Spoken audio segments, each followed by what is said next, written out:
Assalamualaikum warahmatullahi wabarakatuh. Perkenalkan, nama saya Ahmad Yusri Panardiansyah Syamsuddin dengan standbook 225790001.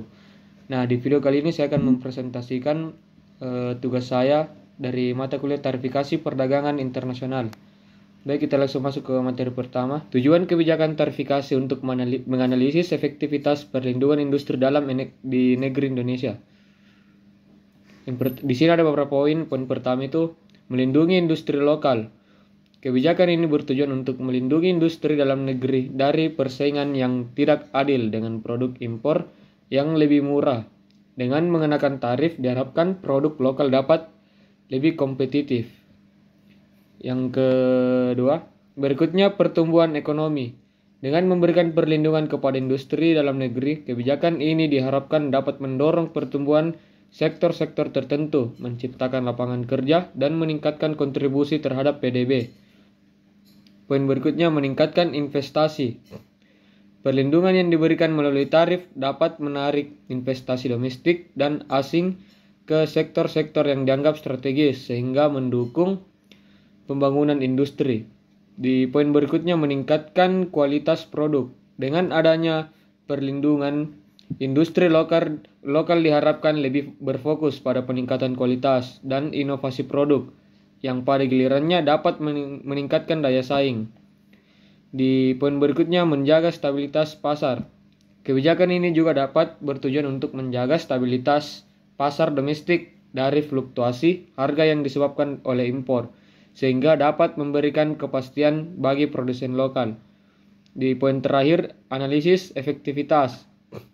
Untuk menganalisis efektivitas perlindungan industri, diperlukan evaluasi terkait dampak kebijakan ini terhadap produksi, harga, dan daya saing produk lokal dibandingkan dengan produk impor. Itu tadi di materi pertama. Di materi kedua, bagaimana perubahan evolusi kebijakan tarif dari masa ke masa ini mempengaruhi perekonomian di Indonesia. Nah, perubahan evolusi kebijakan tarif di Indonesia dari masa ke masa telah memiliki dampak signifikan terhadap perekonomian. Nah, di sini ada beberapa poin. Poin pertama, era proteksionisme. Pada awal kemerdekaan, kebijakan tarif bersifat proteksionis untuk melindungi industri lokal. Hal ini membantu membangun basis industri dalam negeri, meskipun terkadang mengakibatkan ketergantungan pada perlindungan dan kurangnya inovasi. Poin berikutnya, liberalisasi dan deregulasi. Pada tahun 1980-an hingga 1990, terjadi liberalisasi ekonomi dan pengurangan tarif. Nah, kebijakan ini bertujuan untuk meningkatkan daya saing dan menarik investasi asing. Nah, meskipun begitu, integrasi dengan ekonomi global ada dampak negatif seperti persaingan yang ketat bagi industri lokal. Di poin berikutnya, krisis ekonomi 1998. Krisis moneter menyebabkan banyak industri lokal kolaps. Pemerintah kemudian menerapkan kebijakan tarif untuk melindungi sektor-sektor yang berdampak, mendorong pemulihan ekonomi domestik. Nah, di poin berikutnya, reformasi pasca krisis. Dalam 2 dekade terakhir, kebijakan dalam mengalami perubahan dengan tekanan pada keseimbangan antara perlindungan industri dan kebutuhan untuk bersaing di pasar global. Di poin berikutnya, dampak terhadap inflasi dan daya beli. Kebijakan tarif yang tinggi dapat menyebabkan inflasi sehingga mempengaruhi daya beli masyarakat. Sebaliknya, pengurangan tarif seringkali membantu menurunkan harga barang. Poin berikutnya, pengembangan sektor tertentu. Kebijakan tarif juga diarahkan untuk mengembangkan sektor-sektor strategis seperti otomotif dan elektronik yang berpotensi memberikan multiplier efek bagi perekonomian. Di poin terakhir, komitmen perdagangan internasional. Nah, dalam konteks globalisasi, Indonesia juga harus menyesuaikan kebijakannya, mulai dari tarifnya dengan komitmen di organisasi perdagangan internasional seperti WTO. Ini memerlukan keseimbangan antara perlindungan industri dan keterbukaan pasar. Kita masuk ke materi ketiga, perbandingan kebijakan tarifikasi antara Indonesia dan Cina. Nah, perbandingan kebijakan tarifikasi antara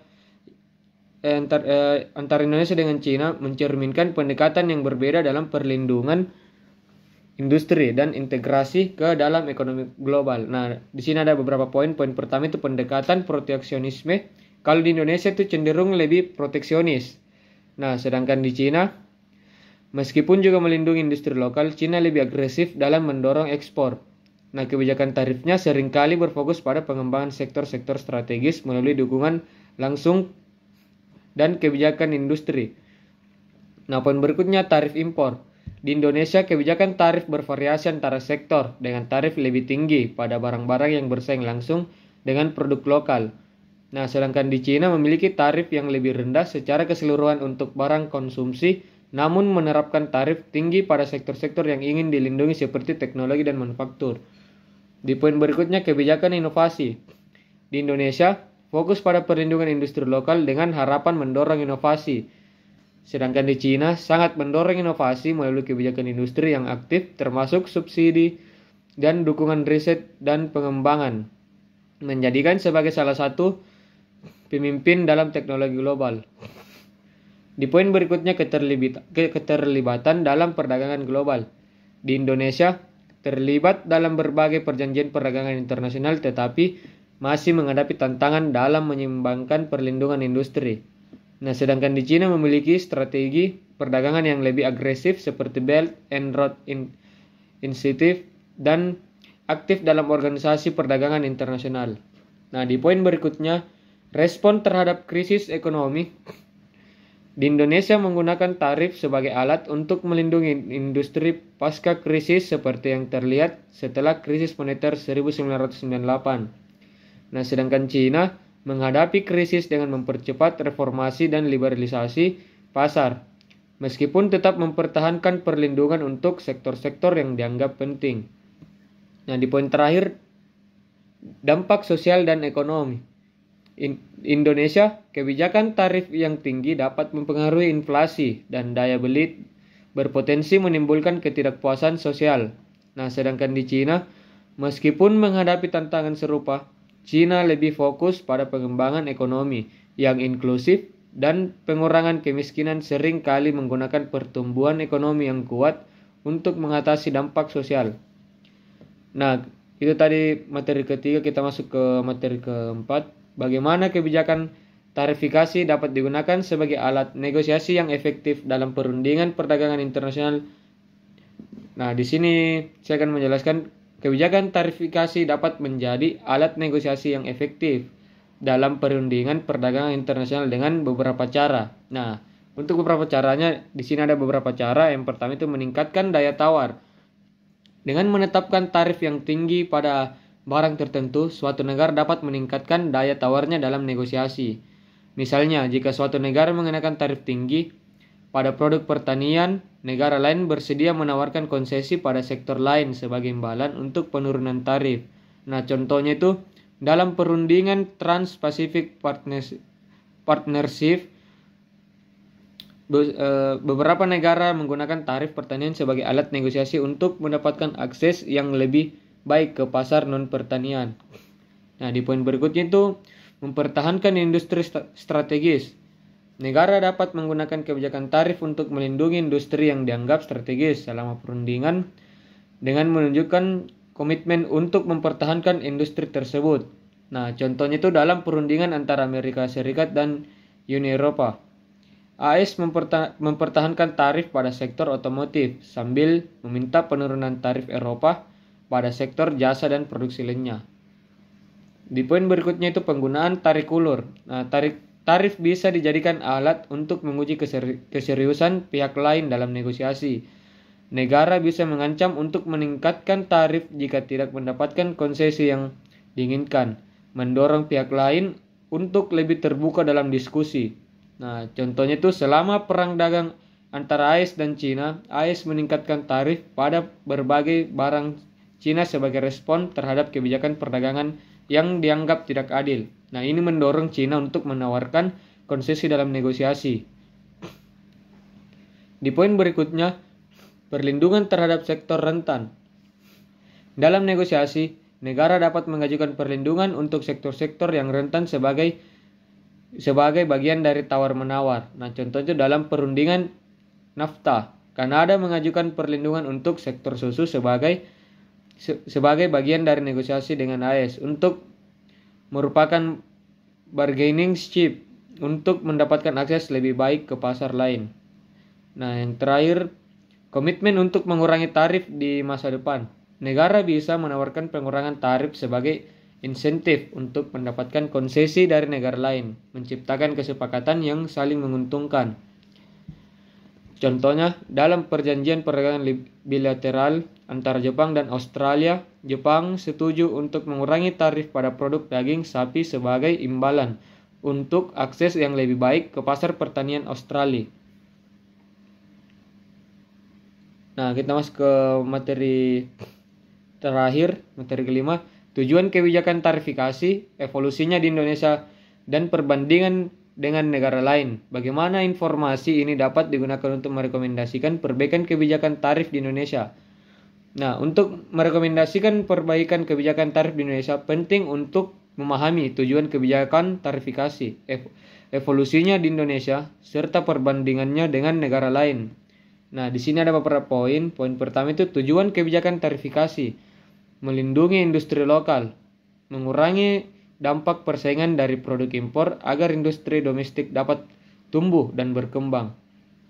Nah, mendorong pertumbuhan ekonomi, meningkatkan kontribusi industri dalam negeri terhadap PDB dan penciptaan lapangan kerja. Menjaga stabilitas pasar, menghindari fluktuasi harga yang merugikan konsumen dan produsen. Menghasilkan pendapatan negara menjadi sumber pendapatan melalui pajak impor. Nah, poin berikutnya, evolusi kebijakan tarifikasi di Indonesia. Era proteksionisme tahun 1950-an hingga 1980-an fokus pada perlindungan industri melalui tarif tinggi dan pembatasan impor. Liberalisasi 1980 hingga 1990 penurunan tarif untuk membuka pasar dan menarik investasi asing meskipun berdampak pada banyak industri lokal. Nah, pasca krisis ekonomi 1998, penerapan kembali tarif untuk melindungi sektor yang terdampak krisis. Di poin berikutnya, perbandingan dengan negara lain.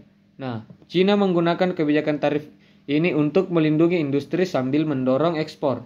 Kebijakan ini lebih terintegrasi dengan strategi inovasi dan pengembangan teknologi. Nah, Amerika Serikat menggunakan tarif sebagai alat negosiasi dalam perjanjian perdagangan, seperti yang terlihat dalam perang dagang dengan Cina. Uni Eropa memiliki pendekatan lebih harmonis dalam penempatan tarif antara anggotanya, serta lebih fokus pada regulasi dan standar produk. Nah, di poin berikutnya, rekomendasi perbaikan kebijakan tarif di Indonesia.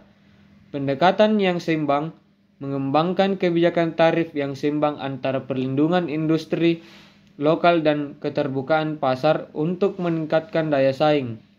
Fokus pada inovasi dan kualitas, mendorong industri lokal untuk fokus pada inovasi bukan hanya perlindungan dengan menyediakan insentif untuk R&D, evaluasi berkala, melakukan evaluasi berkala terhadap dampak kebijakan tarif untuk memastikan efektivitas dan dampak positif terhadap perekonomian.